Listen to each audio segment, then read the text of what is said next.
Islamic scholar مفتی محمد یوسف تیبی حفظہ اللہ تعالی، فاضل Medina university.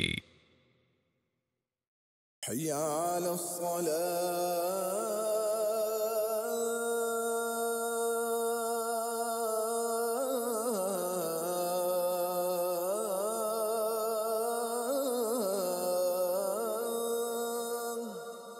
اسی طریقے سے سر پہ کپڑا رکھنا کیسا ہے؟ شریعت اسلامیہ میں نہیں بلکہ مسلمانوں کے کلچر میں یہ تھا کہ وہ ہمیشہ سر ڈھانپ کر رکھا کرتے تھے۔ آپ کو اگر پرانی تصویریں نظر آئیں قیام پاکستان کے وقت کی یا اس سے پہلے کی، تو آپ کو نظر آئے گا کہ مسلمان سر ڈھانپا کرتے تھے۔ انگریز نے آ کر یہ کہا کہ نہیں، سر ننگا رکھنا یہ زیادہ اچھا ہوتا ہے۔ میں نے قضاء کی کتابوں میں پڑھا کہ اگر کوئی شخص کوئی اس کے خلاف درخواست چلی جاتی ہے جج کے پاس، اور جج اس کو پیغام بھیجتا ہے کہ ادھر آؤ، اپنے خلاف درخواست کا جواب دو، تو اس کو آنا چاہیے۔ اگر وہ نہیں آتا تو پھر پولیس اس کو پکڑ کر لاتی ہے، تو جج اس سے سب سے پہلا سوال یہ کرتا ہے کہ جب میں نے بلایا تھا تو اس وقت کیوں نہیں آیا؟ تو اس کے پاس کوئی جواب نہیں، اس کو پھر سزا ملتی۔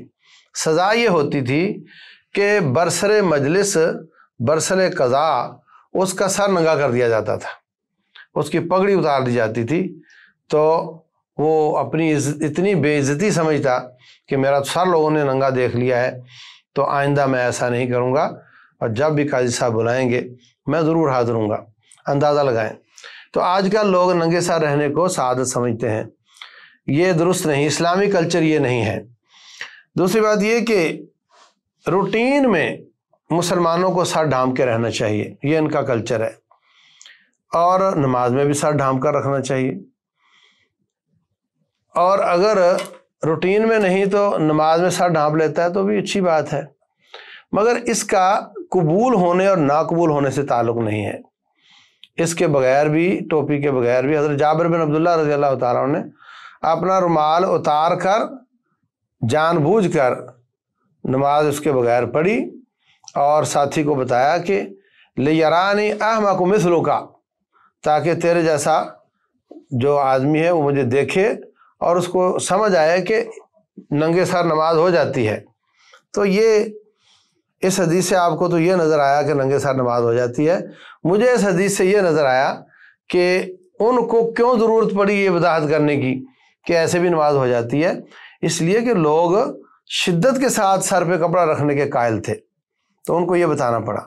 یہی کلچر تھا مسلمانوں کا، تو ہمیں اپنے کلچر کی طرف آنا چاہیے، نماز ہو یا غیر نماز ہو۔ البتہ یہ بات درست ہے کہ سر ننگا ہو تو نماز ہو جاتی ہے، اس میں کوئی فرق نہیں ہے۔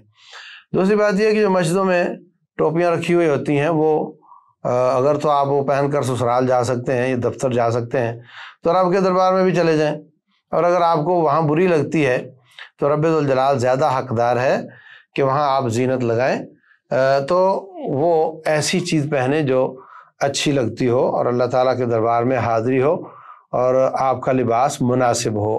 واللہ اعلم۔